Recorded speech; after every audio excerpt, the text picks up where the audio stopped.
High court Rawalpindi bench ने इमरान खान और फवाद चौधरी के खिलाफ इलेक्शन कमीशन के जारी शो कॉज नोटिस मुअत्तल कर दिए। आईनी केस की समाअत के लिए 3 रुकनी लार्जर बेंच तश्कील 29 सितंबर को समाअत होगी। इस्लामाबाद हाईकोर्ट ने लॉन्ग मार्च के दौरान तोड़फोड़ केस में शफकत महमूद की जमानत मंजूर कर ली। शहबाज गिल के खिलाफ बगावत केस में पुलिस ने जुडिशल मजिस्ट्रेट की अदालत में चालान पेश कर दिया। खैरपुर में गैस्ट्रो मलेरिया वबा की सूरत हाल बरकरार। 24 घंटे के दौरान मजीद 2 अफराद ने दम तोड़ दिया। एक रोज में 210 मरीज अस्पतालों में दाखिल।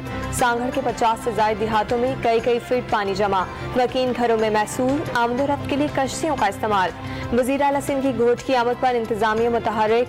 मीरपुर माथेलो रिलीफ कैंप को शादी हॉल की तरह सजा दिया गया।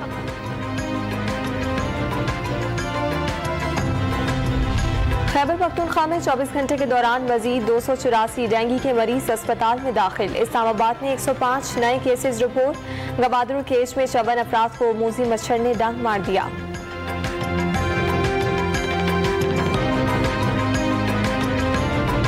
पेट्रोलियम मसनूआत एक बार फिर महंगी। पेट्रोल ₹1.45 महंगा। कीमत ₹247.43 हो गई।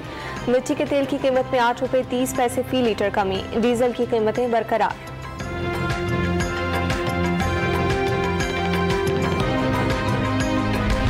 वजीर आजम शहबाज शरीफ आज अमरीकी सदर जो बाइडन के इस्तकबाली में शिरकत करेंगे। शहबाज शरीफ ने साइड लाइन्स पर न्यूजीलैंड की वजीर आजम, ईरानी, फ्रांसीसी और स्पेन के सुदूर से मुलाकातों को हौसला अफजा करार दिया। अक़वाम मुत्तहिदा के सेक्रेटरी जनरल ने पाकिस्तान के साथ यकजहती का इजहार किया।